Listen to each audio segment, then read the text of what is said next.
રાજકોટ જિલ્લાના ઉપલેટા શહેરમાં ફરી ભાજપના વિકાસને લઈને ઉઠ્યા સવાલ। શહેરમાં અનેક જગ્યાએ ખુલ્લા બોગદા અને ખુલ્લી ગટરો પાસે કોંગ્રેસ કાર્યકરો દ્વારા લખાણ કરી અનોખો વિરોધ નોંધાવ્યો।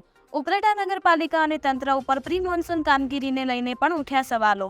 ચોમાસાની ઋતુમાં અનેક વિસ્તારોમાં ખુલ્લા બોગદા, ખુલ્લી ગટરો અને પાણી ભરાવાને લઈ અનેક પ્રશ્નો યથાવત। રહેણાંક મકાનો નજીક જ ખુલ્લા બોગદા હોય, જ્યાંથી આવતા છતાં એક વ્યક્તિ બોગદામાં ખાબકતા થયો ઈજાગ્રસ્ત। આવી નગરપાલિકાની અનેક બેદરકારીને લઈ કોંગ્રેસ દ્વારા કરાયા આક્ષેપ।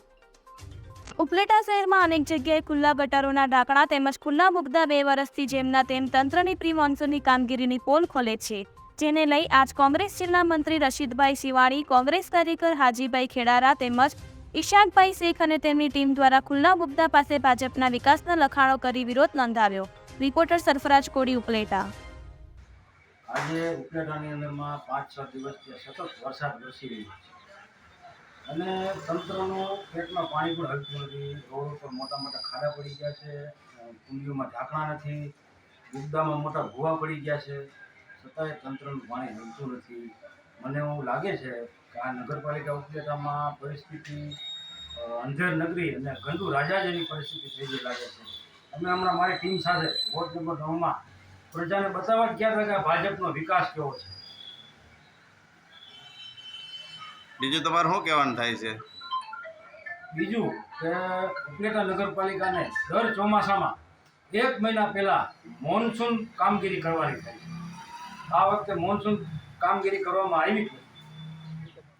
મારું નામ કાનાભાઈ પોલાભાઈ, હું રહું છું વસીન ટોપી, શમશાન રોડ। સાંજે 6 વાગે હું ઘરમાંથી બાયણે નીકળતા હું પડી ગયો ને મારો હાથ ફ્રેક્ચર થઈ ગયો।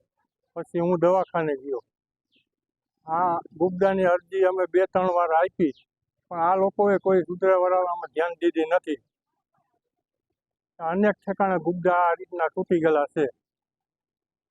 કેટલા સમયથી? 3 વર્ષથી તૂટી ગયેલ છે। રજૂઆત 3-4 વાર કરી, પણ કોઈ લોકો ધ્યાન દેતા નથી આમાં। એ અહીંયા સુધરાઈ ઓફિસે કરી ને 2 ઠેકાણે કરી। મારું મકાન આ શમશાન રોડ ઉપર અને આ ડેલો રહ્યો ગુબદાની બાજુમાં મકાન છે। હાલવાનો રસ્તો એ ગુબદાની પાસે જ છે।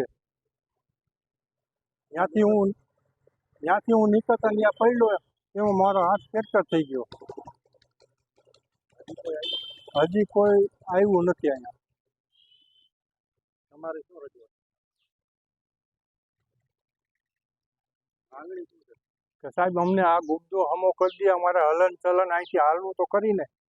ચોમાસામાં પાણી છે ને આ ગુબદાની માથે એટલું જાય, આમાં ઢોર ઢાખર જે આવે ને એ આમાં ગુબદામાં પડી જાય, કોઈને ખબર ન પડે કે આમાં પડી કોણ ગયું છે કે શું છે।